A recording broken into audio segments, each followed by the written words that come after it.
ଦେଖନ୍ତୁ ସାଙ୍ଗମାନେ, ଆଜି ନା ମୋ ପୁଅର ଚୁଡ଼ା ଗୁଣ୍ଡ ସରିଯାଇଥିଲା, କାହିଁକିନା ସେ ଭାଇ ଭଉଣୀ ସକାଳେ ଚୁଡ଼ା ଗୁଣ୍ଡ ହିଁ ଖାଆନ୍ତି। ତ ସେଥିପାଇଁ କଣ କଲି ନା, ଦେଖନ୍ତୁ ଚୁଡ଼ା କିଛି କିଲେ ଚୁଡ଼ା ଆଣିଥିଲି ସାର୍, ତାକୁ ଭଲ ଭାବେ ଚୁଡ଼ା ଭାଜିଥିଲି। ତାପରେ ଦେଖନ୍ତୁ ସୋଲାକୁ ଟିକେ ଗରମ କରିଥିଲି। କୋଉ ସୋଲା କଲେ ସେଟା କିଣିକି ଆଣିନଥିଲୁ ଆମେ, ଅଙ୍ଗନବାଡିରେ ଯୋଉ 15-18 ବର୍ଷ ପର୍ଯ୍ୟନ୍ତ ଯୋଉ ଝିଅ ମାନଙ୍କୁ ଦିଆହଉଛି ମାନେ ସୋଲା ଅଣ୍ଡା ଦିଆଯାଉଛି, ହେଲା ସେଇ ସୋଲା। ଆମ ଝିଅ ଆଣିଥିଲା, ବଡ ଝିଅ ସୋଲା, ସେଇ ସୋଲାରେ ଆଜି ଭଜା ହଉଛି, ଛୁଆଙ୍କ ଚୁଡ଼ା ଗୁଣ୍ଡ ହବ। ଦେଖନ୍ତୁ ଭଲ ଭାବରେ ଭାଜିଦେଲି। ଭାଜିଲା ପରେ ଏପଟେ ମାନେ ଚୁଡ଼ା ଭାଜି ଯୋଉ ରଖିଥିଲି ଭଲ ଭାବରେ ମାନେ ଚଲେଇ ଦେଲି, ଯେମିତି ମାନେ ତାର ମାନେ ଥିବ ବାହାରିଯିବ, ଗୁଣ୍ଡ ମୁଣ୍ଡ ଯୋଉ ଥିବ ବାହାରିଯିବ, ଅଗାଳି ମଗାଳି ଯାହା ବି ଥିବ ବାହାରିଯିବ ଭଲ ଭାବରେ। ତାକୁ ସେଥିରେ ଭଲ ଭାବରେ ଚଲେଇ ଦେଲି, କିନ୍ତୁ ମୁଁ କୁଲାରେ ମତେ ପାଛୁଡି ଆସୁନି, ସେଥିପାଇଁ ମୁଁ ଏଥିରେ ଚଲେଇ ଦେଇଥିଲି। ଏଥିରେ ଭଲ ଚଲିଆ ହେଇଯାଉଛି ସବୁ। ତାପରେ କଣ କଲେ ଭଲ ଲାଗେ, ତାକୁ ଚଲାଚଲି କରିଦେଇଥିଲି। ଦେଖନ୍ତୁ କେତେ ସୁନ୍ଦର ଭାବେ ସବୁ ପଡିଯାଉଛି, ଅଗାଡି ମଗାଡି କିଛି ବି ରହିବନି, ପୁରା ପରିଷ୍କାର ହେଇଯିବ।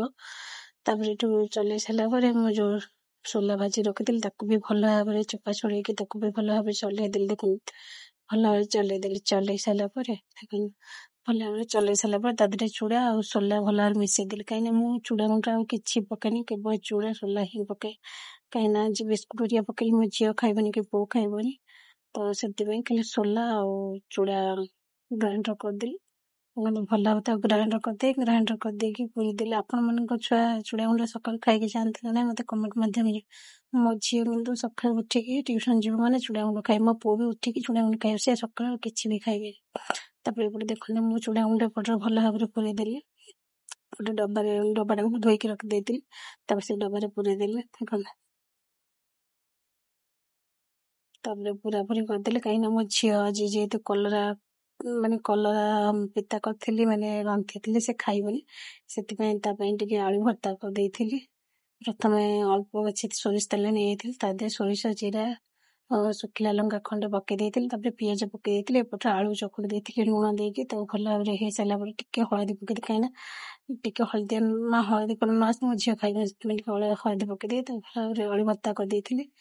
ତାପରେ ମୋ ଝିଅ ପଳେଇ ଆସିଲା ସ୍କୁଲ ଖାଇବା ପାଇଁ, ତାକୁ ଖାଇବାକୁ ଦେଇଥିଲି ଡାଲି ସହିତ, ଡାଲି ଆଉ କଲରା ତରକାରୀ କରିଥିଲି ତାକୁ ଦେଇଥିଲି, ଆଳୁ ଭର୍ତ୍ତା ଦେଇଥିଲି। ମୋ ଝିଅ କିନ୍ତୁ କଲରା ଖାଏନି, କିନ୍ତୁ ଦେଇଥିଲି, କାହିଁକିନା କୁହନ୍ତି, ଆମ ବୋଉ କୁହନ୍ତି, ସବୁଥିରୁ ମାନେ ଇଏରୁ ପାରି ପାଇବୁ, ହାଣ୍ଡି ଛେଦରୁ କେବେ ପାରି ପାଇବେନି। ହାଣ୍ଡି ଛେଦର କେବେ କରନ୍ତିନି, ଯାହା ବି ହେଇଥାଉ ଖାଆନ୍ତୁ ନ ଖାଆନ୍ତୁ ଟିକେ ଦେବେ, କେବେ ବି ହାଣ୍ଡି ଛେଦର କରିବେ।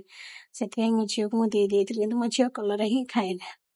ସବୁ ଆମ ବୋଉ କୁହନ୍ତି, ସବୁ ମାନେ ଛେଦରୁ ପାରି ପାଇବୁ, କିନ୍ତୁ ହାଣ୍ଡି ଛେଦରୁ ପାରି ପାଇବୁନି, ଏଇଟା ଆମ ଓଡିଆର କଥା ଅଛି।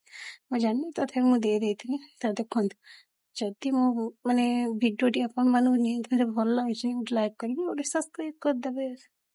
ଜୟ ମା ଲକ୍ଷ୍ମୀ। ଦେଖନ୍ତୁ ମୋ ଚଣ୍ଡୀକି ଟିକେ ଦେଖନ୍ତୁ, ଇଏ ହଉଛି ମୋ ଚଣ୍ଡୀ। 11 ବର୍ଷ ଝିଅଟେ ହେଲାଣି, ସିଏ ମାନେ କଲରା ଟୋଟାଲ ଖାଉନି।